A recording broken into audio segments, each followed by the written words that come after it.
Thank you all for joining us today. Welcome back to Chatting with Chat. With the holidays just around the corner, there's no better time to talk about how brands build meaningful connections with their audiences. Today, I'm really thrilled because I get to be joined by one of my close friends, Louis Monoyudis, a marketing leader who shapes strategy for companies like Artwear Editions, Boxu, and Fable Pets. He knows how to turn core beliefs and purpose into real audience engagement. Louis, it's so great to have you on here today and get your insights. Thank you. Thrilled to be here. This is probably the most subdued I've ever seen you. I think that kind of speaks to who Louis is and how excited he always is about everything. But I know super thrilled for you and really excited that you have an upcoming keynote all about building belief systems for brands. Can you give us a sneak peek and explain why this topic is so important right now? Yeah, absolutely. And I'll give us a bit of context. Yeah. In college at Like Harvard, last year. last year, right? You said at Studied Harvard, so that small school in Cambridge. exactly in Boston, as we say. Yeah, that's right. I majored or concentrated in the highly marketable degree of folklore and mythology. And as obtuse as that sounds, it was really all about understanding the narratives and stories that cultures tell. And if you think about marketing, it's about narrative and storytelling at its core. And I remember a professor told me something really stuck with me, which is there's only one difference between mythology and religion. And the only difference is if you believe in the story. So today, Ah, we read the mythology of the Greeks and Romans like it's literature, but back then it was as powerful as today's modern religions, right? And so that really struck with me of how you create this idea of belief and how we can tie that into our work as marketers and brand leaders. And at its core, it comes down to really focusing on how it is that we're engaging with our customers. Because at the end of the day, we have this real push and pull, especially today with AI, between the mechanical. So you have performance and KPIs and dashboards and all of the all the boring mechanical stuff, I things guess. that go into marketing. But then Yep. you have the mythical elements of marketing, right? Which is about trust, emotion, and belonging. And especially with how we're so focused on quarterly performance and deliverables, sometimes we're really just renting attention by focusing on those short-term goals and not really focusing on the bigger picture of what our Mm, brand can and should mean to people that are purchasing from us. love that. I not many people know this, but one of my favorite classes at UVA was the history of the Roman Empire, which Yeah. comically was taught in our bio lab. But besides that, was an amazing, amazing class. So I'm jealous that you got to take classes like that for all 4 years. Yeah, Um, it was fascinating. yeah. Um, cool. So when you think about brand building and the efforts, I guess, how do you think about balancing brand building efforts that aid in building belief systems and tactical growth efforts that feel more transactional? And how do those things work together and I guess in opposition as well? So one of the first things that I audit when I come into a brand is look at the messaging, especially at the stage of the funnel.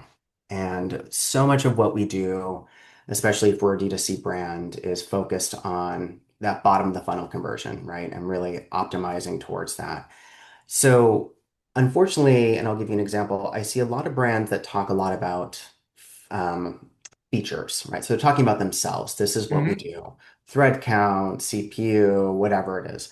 The better ones are talking about benefits because now you're telling the customer how it helps them. But the Right. really great ones are creating that emotional resonance, right? And this is where you want to think about how you're building your brand, how you're going to build that viral coefficient, because the very best marketing channel is if you tell me about something that you love, then great. That's Yep. already a recommendation and it costs the brand nothing. So I'll give you an example. I was working with a private equity firm that had bought a plus size women's swimwear brand. And the Hmm. company was, no pun intended, underwater. And they Ah, brought me in as the turnaround CEO. okay. And what I noticed is this was a legacy company that had been around about 15 years. They were kind of one of the only players in the space, and the entire marketplace had changed, right? You had traditional retailers like Target and Kohl's and JCPenney's moving those plus size assortments to middle or front of store. You had the rise of hashtag BOPO on social media for body positivity. You Hmm. had the world's first plus size model on the cover of Sports Illustrated with Ashley Graham, and this Yep. brand was just totally falling behind. So the first thing I noticed is that all of their ads were talking about the features, right? So we have, and there's a lot of construction that goes into women's swimwear, particularly sizes 12 and above. But, talking about the underwire construction, the wider shoulder straps, the mesh that they're using in certain areas. And that's fine. And it worked for a while, but no longer. So then some of the better ads were talking about benefits. So why do you need wider shoulder straps? Oh, because it's going to cut into your skin if it's too skinny. Or if the casing isn't done right on the underwire, it's going to come loose and stab you, right? Things Yep. like this. But, that's not defensible. Everyone else in the space is doing the same exact things around construction. Ours was better than theirs, but, that's hard to communicate in a Facebook Right. ad. So then we went on a listening journey. And I think this is where a lot of brands get complacent. And it was about really understanding why people were buying from not just this category, but from us in particular. Yep. And what we found was heartwarming and heartbreaking, depending how you hear about it. It was women who told us before they found our product that they wouldn't go to the beach with their kids in the summer because they didn't feel comfortable and confident. Like, Wow. can you imagine how heartbreaking that is? Yeah. They would make excuses. They would have their husband or their partner, they would have their neighbors. One woman even told us that she went through the expense of building an above ground, like miniature pool in her backyard so that she could have that like pool time with her Yeah. family and not have to be out in public, right? It's just So sad. insane, right? Yep. So once we started to take those stories and those insights and lead with that in our marketing, then we had a huge unlock, and then people really resonated with us. And once we got them, so that was the top of the funnel, right? Hmm. And then once we got them in, then we could talk about the benefits and the features and why, we're at a premium price point versus others. But we were missing that emotional connection, and that's really what got people and the press talking about us. I love that. Okay, so now as we kind of think about this a little deeper, obviously we're coming up on Black Friday, Cyber Monday. When you think about campaigns like that, what mistakes, and I think I know what you're going to say, but just for our audience, what mistakes do brands often make if they don't have that kind of clear belief system guiding them? Listen, everybody expects a discount during holiday season, Yeah, right? And if it's Cyber 5 or Turkey 12 or the entire month of November in this day and age, people are going to expect some type of incentive. right. However, it's very important to think about and to do cohort analysis on the customers that you acquire in Q4 through a discount and what their LTV is to your brand. Yeah, Some companies do it really well. Those are the ones where you actually are like, oh my gosh, I was going to buy this product anyway. I had it in my cart for a month until I got the email saying that they are now doing their sale. Then there's others that are just going to be like, it looked kind of cool, but they're not going to come back to you, right? Because you right. didn't have that connection with them. So I think it's very important to think about your incentives. Does it always have to be a discount or dollar off? No. Can it be like a gift with purchase? Can it be some type of other incentive? I've seen companies do charitable giving, matching type Mm. programs, which sometimes are interesting depending on the brand. So I think it's worth looking into. A lot of companies that I've been at or worked at, they're like, okay, we just do 20% off for, BFCM, Yeah, and it works in the past and it's fine. And it just, works with our margin structure. So we move forward with it. And I don't think that's always the right case. got it. Um, as a leading marketer, I think it'll be interesting to hear your perspective. Who are brands that you really most admire I guess, when you think about the belief building space and what makes them effective and unique. Mhm. Yeah, I mean, so I'm going to start with the most obvious and probably the most talked about, right? So Apple, right? Yep, Is this the best mobile phone, especially probably for the the worst. cost? Absolutely not, Yep, right? But if you look at the ads that Apple does, very rarely are they talking about battery life and processing speed and all of that, right? right. Like they leave that for like, the New York Times reviewers to talk about. But if you look at Google's ads for the Pixel, they're talking about that, right? Does it Yeah, make me want to buy a Pixel, even though it's cheaper and probably better? No. So I think Apple's done such an incredible job at building not only product belief, but if you are out at dinner and someone pulls out a mobile device that's not an iPhone, you're kind of like, what's going what's on wrong there, with you? right? Yeah, Obviously, the whole text go green has became a whole meme. right. I think Liquid Death is such Hmm. an incredible brand. They're just selling water, right? I mean, Literally. and the water, It's like it's filtered water too, right? yes, It's not it's even fine. Fiji water. Yeah, it's good water, it's fine. But I mean Yeah. the branding on it is incredible. And of course those a lot of that team came from Red Bull, so they really had a background in how to make it work. But you are repackaging water, right? I remember when my very first job out of college was at a big advertising agency called Leo Burnett, right? And in and this was in Chicago. We were in a big high-rise office building, and everyone was so excited because Starbucks was moving in Yeah. downstairs. And at the annual like kind of party, the leadership team went up and made a joke because they also had bowls of apples. That's like a Leo Burnett thing in all the floors of the office. And they said, everyone's so excited to go spend like $10 on coffee, which we have just as good a Yeah. coffee for free for all of you. How much are you going to pay when they start selling apples to you as well, right? Like it's just crazy that Liquid Death has built the business they have. And then, a little more autobiographically, I think the work that we did when I was CMO at Boxu was really great because we were, for those aren't not familiar, Boxu sells Japanese snacks and treats, primarily in a subscription box discovery format. And we really did a lot of work understanding our customer and realizing it's about cultural connection and it's about creating these shared moments around discovery. So, one of our biggest audiences, which I wouldn't have assumed coming into the brand, was parents who want to make snack time fun.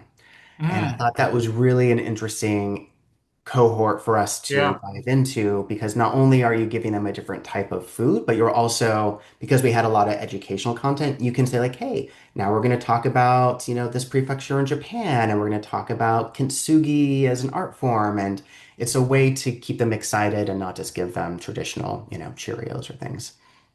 No, I love that. And it makes me think of I now have a niece and nephew, both one just turned one and one is even younger, and just getting to see how they think, like how Mm, my sister and brother-in-law think about getting them snacks and what they're providing. It's exactly right, right? Like when we were babies, we were just munching on Cheerios, and yeah. now I mean, they eat more watermelon than any baby I know, and I'm very jealous as a watermelon connoisseur.